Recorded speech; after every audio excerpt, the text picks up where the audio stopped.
गावाच्या बाहेर एक जुना हापसा उभा होता. एकेकाळी संपूर्ण गाव तिथून पाणी भरायचं, पण आता तो ओसाड पडला होता. लोक सांगायचे की तिथे रात्री कोणीही पाणी भरू नये, कारण त्या हापशावर एका आत्म्याचा वास होता. हे ऐकूनही एकदा गावातला गणेश आणि त्याचे मित्र रात्री 12 वाजता तिथे जाण्याचा निर्णय घेतात. अरे काही नाही रे तिथे, गावकऱ्यांनी उगाच गोष्टी पसरवल्या आहेत असं म्हणत त्या हापशाकडे निघतात. रात्रीचं काळोख आणि पूर्ण शांतता. हापशाच्या आजूबाजूला फक्त मोकळं मैदान. हे जसं जवळ पोचतात तसं अचानक हापसा आपोआप हलू लागतो.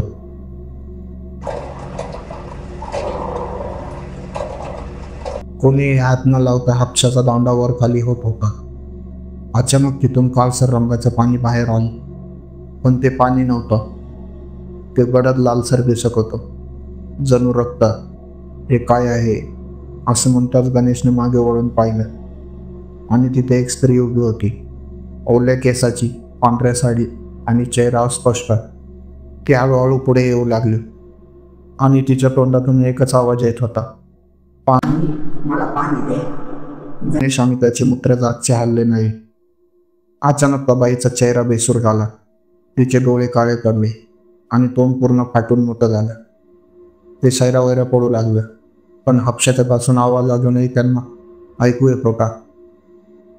गणेश आणि त्याच्या मित्रांनी त्या रात्रीच्या घटनेनंतर पुन्हा कधीच हापशाच्या जवळ जायचं नाही ठरवलं. पण गावात अफवा पसरली की गणेशच्या अंगात काहीतरी आलं आहे. तो नेहमी काहीतरी पुटपुटत असे. एकटाच रात्री घराबाहेर निघून जात असे, आणि त्याच्या घरच्यांना देखील विचित्र आवाज ऐकू येत. गावातील काही लोकांना शंका आली, आणि त्यांनी गणेशच्या आजोबांना विचारलं. तेव्हा त्यांनी सांगितलं की हापसा शापित आहे. तिथे आधी एक स्त्री राहायची, तिचा मृत्यू पाण्यासाठी तडफडत झाला होता. ती अजूनही पाणी शोधत भटकते.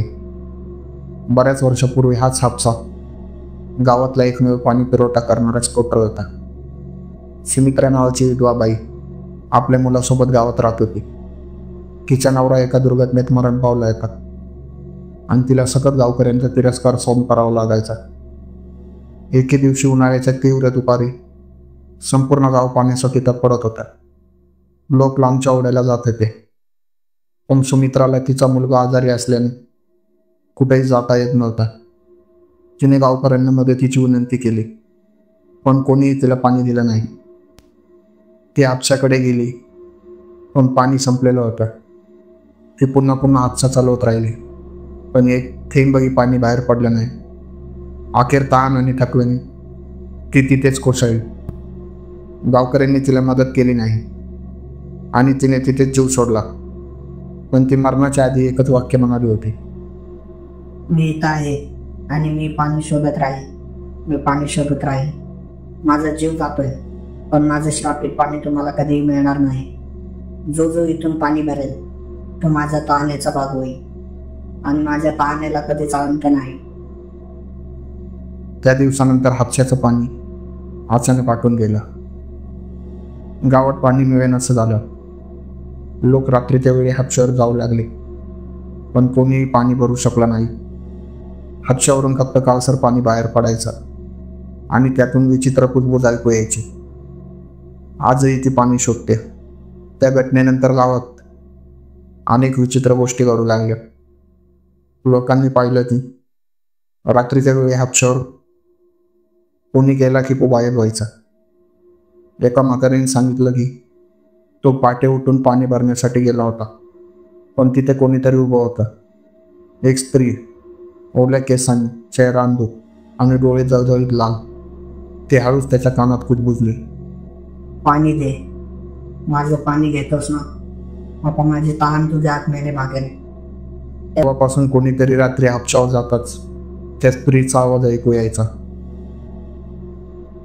गणेश दिवसेंदिवस जास्तीत विचित्र वागू लागला. रात्रीच्या वेळी त्याला हळूच हापशाकडे जाऊन बसलेलं पाहिलं गेलं. कधी कधी तो जोरात हसत असे, आणि कधी अचानक रडायला लागत असे. पाणी, मला पाणी दे, तिला पाणी दे. तो सतत हेच वाक्य बोलायचा. एका रात्री गावकऱ्यांनी ठरवले की हे थांबवायला हवं. त्यांनी गावच्या भटजींना बोलावलं आणि गणेशला झाडाखाली नेऊन त्याच्यावर काही मंत्र टाकले. पण अचानक गणेश जोरात किंचावला.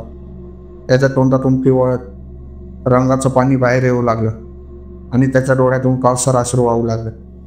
गावकऱ्यांनी मंत्रोच्चार करताच अचानक दूरवर हातच्याचा आवाज सुरू झाला. कोणीही तिथं नव्हतं, पण तरी हापसा आपोआप हालत होता. गावकरी तिथे पोहोचले आणि त्यांनी पाहिलं की हापसाच्या नाळातून काळसर चिखलासारखं काहीतरी वाहत होतं. हळूहळू त्याच्या आत एखाद्या स्त्रीचा चेहरा स्पष्ट दिसायला लागला. तीच होती सुमित्रा. गावकऱ्यांनी जोरजोरात मंत्र म्हणायला सुरुवात केली. तेवढ्यात एका म्हाताऱ्या आजीने त्या हापशावर गंगाजळ ओतला आणि जोरात ओरडली, सुमित्रा, तुझ्या आत्म्याला मुक्ती मिळव, आता तू जा. त्या क्षणी हापशाचा आवाज थांबला. वातावरण शांत झालं आणि गणेशही अचानक सिद्धीवर आला. त्याला काहीही आठवत नव्हतं. गावकऱ्यांनी आनंद साजरा केला, पण काही लोकांना अजूनही रात्रीच्या वेळी हापशाकडून हसण्याचा आवाज ऐकू येत. कोणी मध्यरात्री तिथे गेला तर त्याच्या मागून कोणीतरी पाण्याच्या ओल्या पायांनी चालल्याचा आवाज यायचा. गावकऱ्यांनी शेवटी तो हापसा बंद करून टाकला, पण तो हटवला नाही. कारण एक दंतकथा आहे की जो कोणी हापसा हलवण्याचा प्रयत्न करेल तो त्या बाईच्या श्रापाचा पहिला बळी ठरेल. आणि म्हणूनच गावच्या एका कोपऱ्यात तो हापसा अजूनही उभा आहे. तो आता गंजलेला आहे.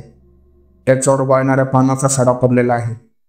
पण तरीही मध्यरात्री जर कोणी तिथे गेलं तर हळूच हापसा आपोआप खालतो आणि मागून कोणीतरी हळू आवाजात विचारतं, पाणी देणार का? तर ही होती आजची बाई कथा. आवडली असेल तर व्हिडिओला लाईक आणि शेअर करा. चॅनलला सबस्क्राईब करायला विसरू नका, कारण खरी भीती अजून बाकी आहे.